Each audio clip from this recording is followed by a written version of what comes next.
Oh, wait, you're listening? Okay. All right. Okay. All right. You're Listening to Radiolab.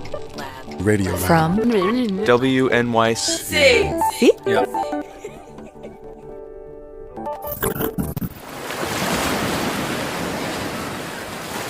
All the waters, folks. Ice cold water for $1. Let's be on the boardwalk.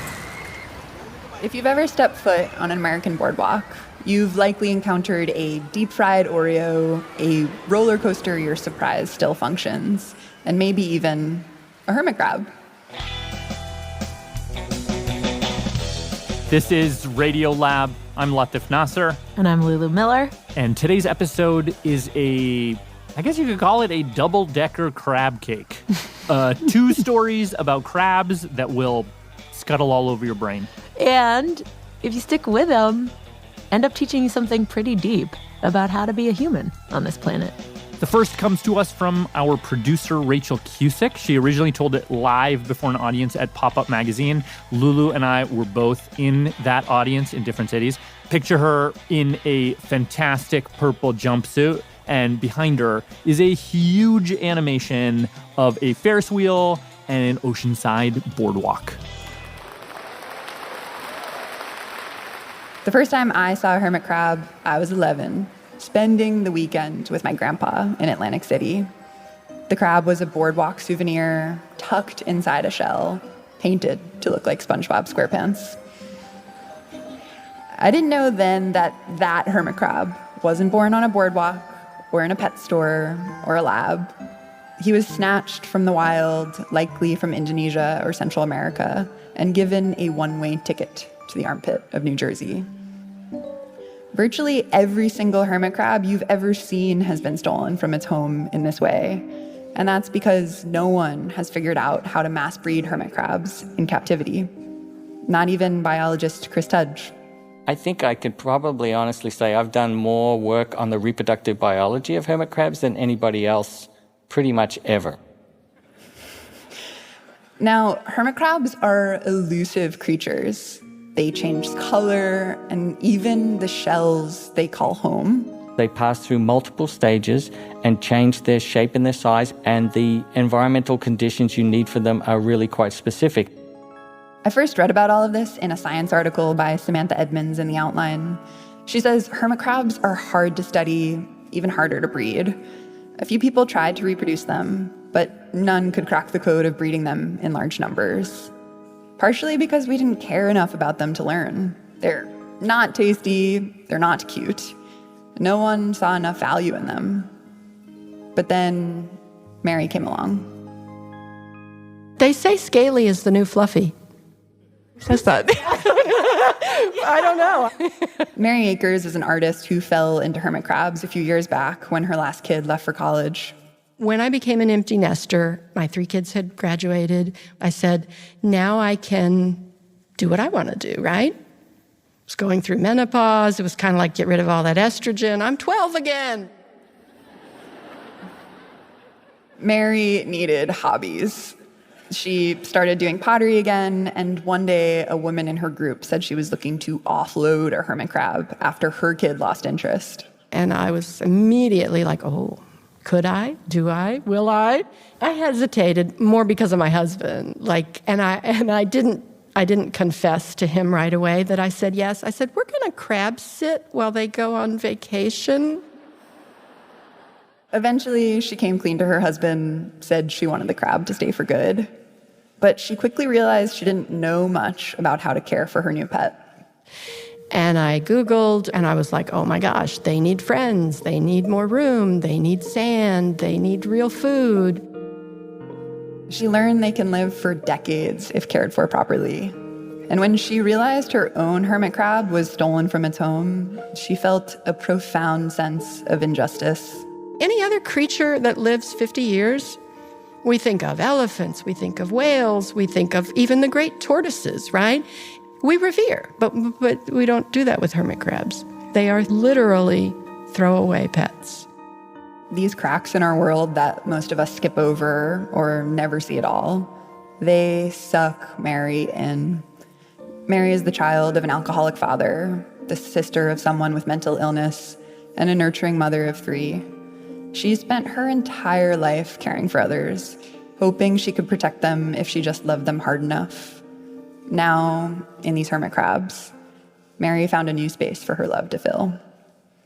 So Mary went out and bought more hermit crabs, put them in a tank the size of a grand piano, and declared them the new tenants of her daughter's old bedroom. What is that called?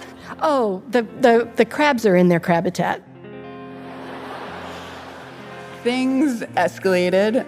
Mary watched them run on a hamster wheel for hours. She'd share her leftovers with them and then give them popcorn as a midnight snack. She even named each crab Artemis, Garbo, Lola, then started learning what made them tick. I've noticed that some of them have personalities where they like either the blingier shells, and I have one that likes the green shell pretty much all the time. Sometimes I know, like, he's gonna love that shell. Then one day, Mary saw one of her crabs walking funny. And I got my little flashlight and I shone it in there like, what is that in your, what, do you have a growth? Do you have a tumor? Like, what is that? Well, it was eggs in her shell. And I was like, oh yeah, baby. That summer, Mary's crab habitat morphed into a laboratory, one dedicated to delivering these eggs into crabhood, and one that was a daily construction of love. She built a series of pools so the pregnant crab could pick which water she liked best to release her eggs into. Once the eggs hatched, Mary used a turkey baster to swap out the dirty water the crabs swam around in, changing the metaphorical diaper of thousands of baby crabs.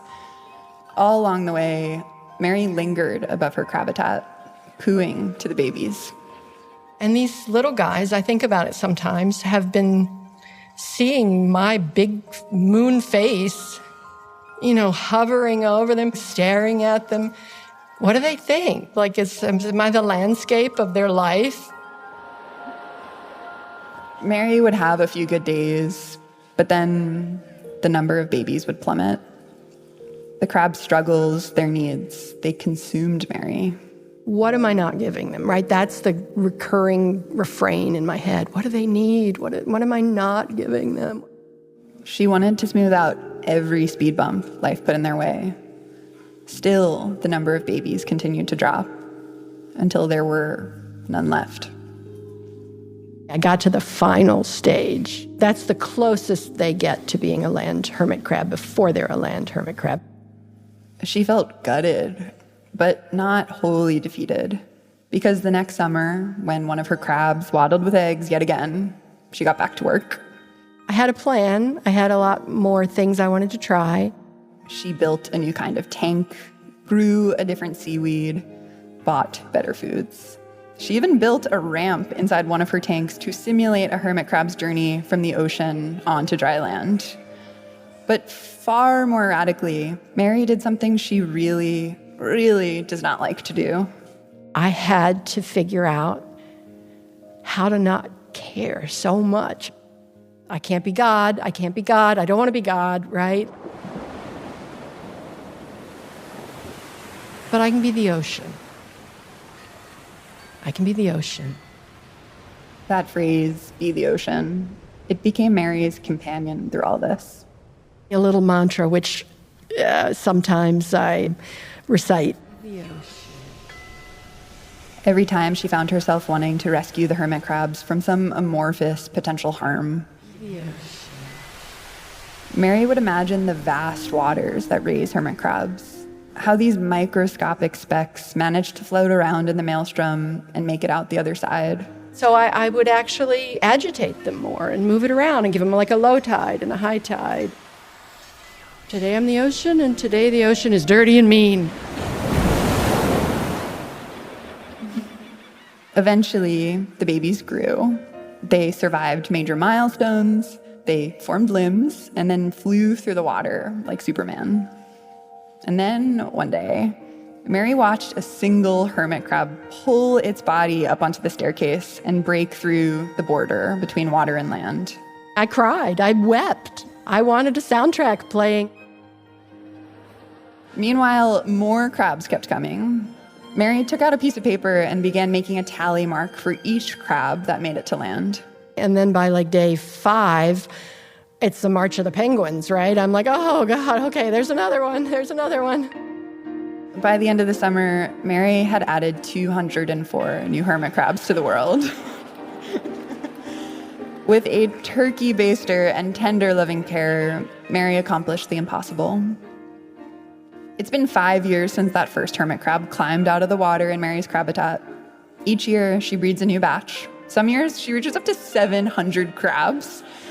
She's bred so many hermit crabs that now she adopts them out, making sure they go to responsible homes. Learning about all of this, I wondered why it was Mary who could figure out this thing and scientists couldn't. It was the question Chris Tudge asked himself too. Remember Chris? He's the guy who should have figured out what Mary did but couldn't. Late one night, he found himself reading Mary's blog where she'd been documenting her entire breeding process. And by the end of it, my first impression was, oh my God, she actually did it. The thing Chris found most impressive was Mary's ability to be the ocean. It's just stunning. You know, you have to keep the waste levels down, you have to keep the oxygen up, the light levels have to be right. The ocean's a constantly changing entity. And here she was reproducing the ocean in little tiny bowls. Why is it so hard to recreate? Like, what about it is hard to copy? The chaos. In the same piece of ocean, there's millions of other species who are trying to do the same thing that need slightly different conditions. So the chaos is benefiting everybody a little bit. That turbulence Mary originally resisted, it's the very thing Chris said the crabs needed to survive. I like to think these hermit crabs gave Mary the chaos she needed to survive, too.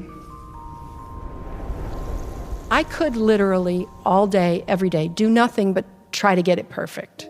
But that's not best for the crabs. That's definitely not best for me. So it's a balance of how much do I allow myself to feel responsible. If you share your life with another creature, a hermit crab, a human, I think this is the maddening fact we're faced with every day, that our love can only do so much.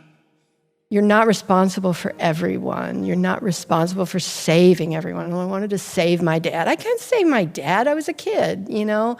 My kids, letting go. Like, life for me, my lesson has always been just let go, Mary. Let them be crabs. Thank you.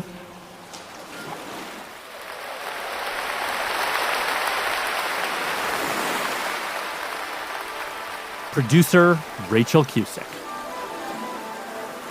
We should add, real quick, Mary and Chris actually struck up a friendship after Rachel interviewed them for this story. Mary sends Chris photos of her crabs under the microscope. Chris regularly presents at Mary's annual Hermit Crab Conference, CrabCon. He even started up a few projects in his lab, inspired by Mary's online Hermit Crab Society. It's beautiful. Now, when we come back, we are going to go even deeper into that strange relationship between crabs and chaos, and ask if it's not just that crabs that need chaos to be born, like that was the secret ingredient the hermit crabs needed, but does chaos need a crab? Or like want a crab? Sort of. You'll see. The scientists are going to straighten it out. Stick with us. Don't scuttle away.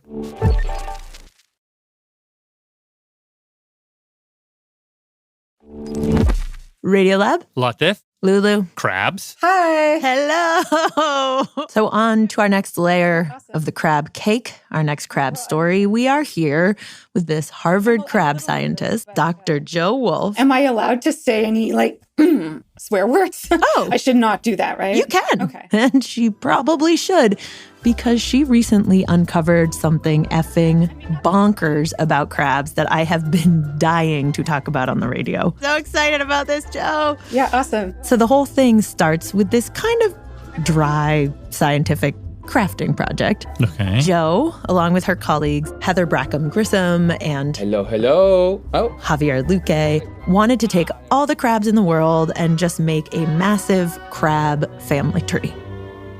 the crab tree of life. So to actually build this crab family tree, they're not taking photos and scrapbooking. They're taking DNA. They sequence the DNA from hundreds of different crabs. Dungeness crabs. Snow crabs. The coconut crab. Huh. They've got Chesapeake Bay blue crabs. porcelain crabs. They look more like a lobster. Are lobsters crabs?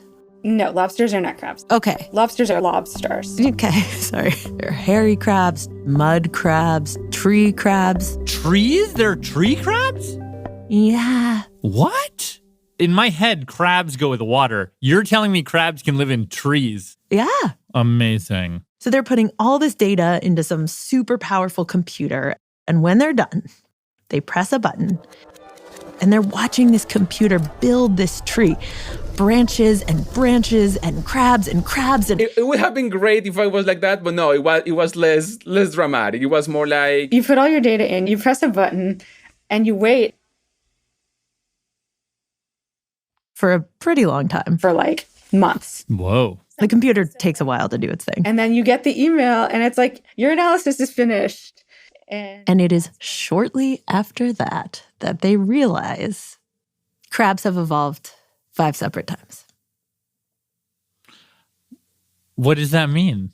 Like on 5 completely different branches from creatures that are not crabs. 5 different times, the crab form has evolved. It's like, bloop, here's a crab over here. Bloop, here it is over there. And bloop, whoa, way over there. And the thing that you're saying, and it's the body shape is what we're talking about. So it's like this body shape came up again and again. A pancake with 10 legs, at least two of which have pinchers. Yeah, exactly. That these multiple different lineages that start from things that are kind of different turn out to look kind of the same. That's just weird, right? This is why I called Jo. Because when she published that paper, the internet freaked out. Creatures that are not related to crabs are eventually evolving into crab-like shapes. People were making TikToks. So we're talking like shrimp and lobster and other crustaceans. All of them are evolving into similar forms. There were be hurtful, I could be purple, I could evolve into a crab. Songs. I could be crab, I could be crab. It seemed to open this speculative trap door. My first thought is when am I going to be a crab? You know, when are wolves going to be crabs, right? I mean, literally tens of thousands of likes and comments. Everything is slowly turning into a crab. That were converging around a pretty similar interpretation, which was honestly the one that I had, which was basically, does evolution want a crab?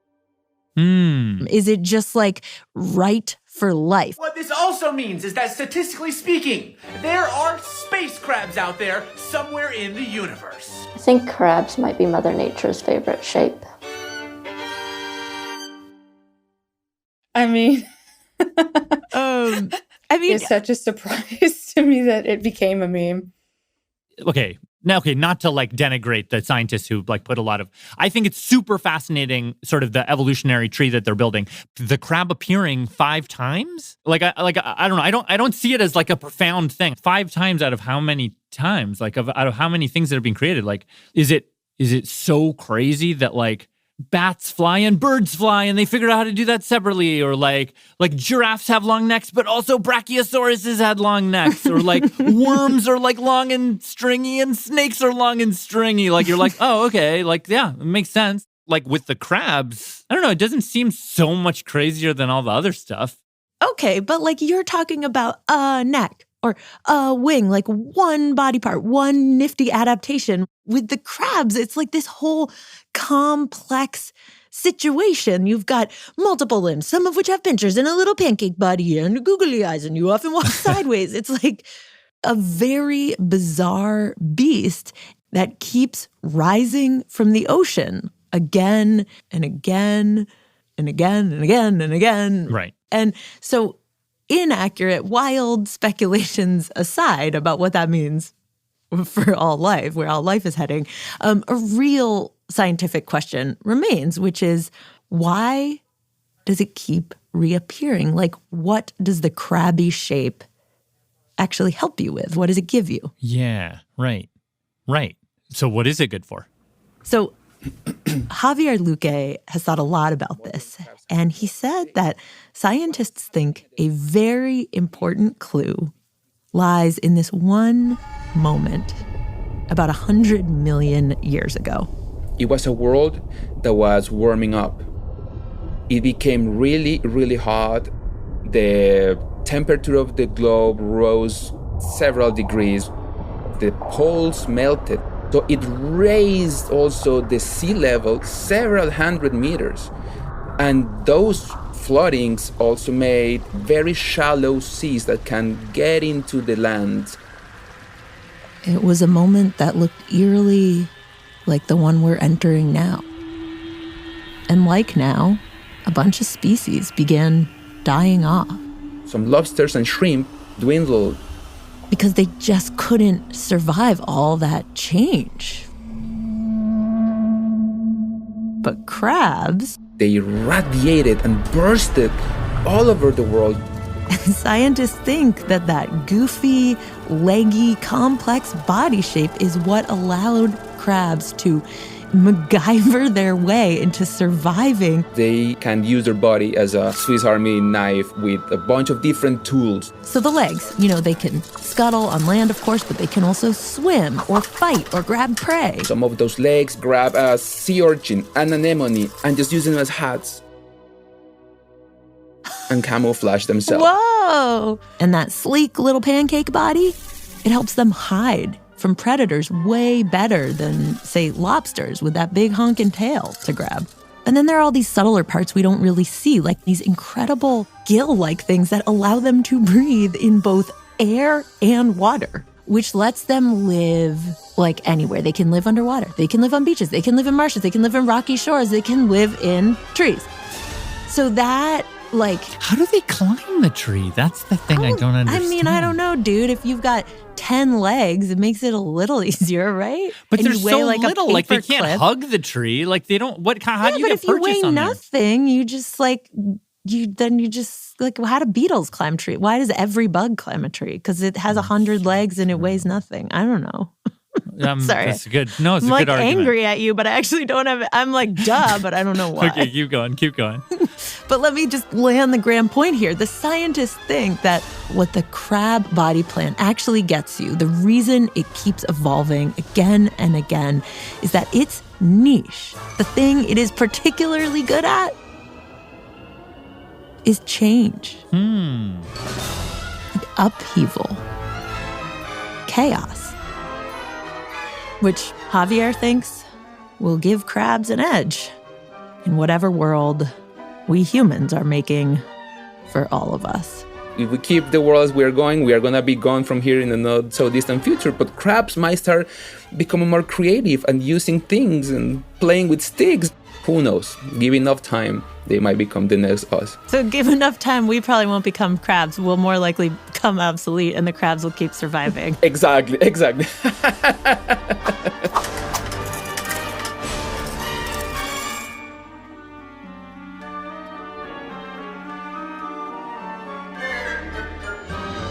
This episode was reported by Rachel Cusick and Lulu Miller and produced by Becca Bressler with help from Makedi Foster Keys. With mixing help from Ariane Wack. It was edited by Pat Walters, who would love us all to take a brief hiatus on pitching crab stories. Yeah. No promises, Walters. No promises. Rachel's pop-up magazine piece had live music by Minna Choi and the Magic Orchestra, with sound design by Jeremy Bloom.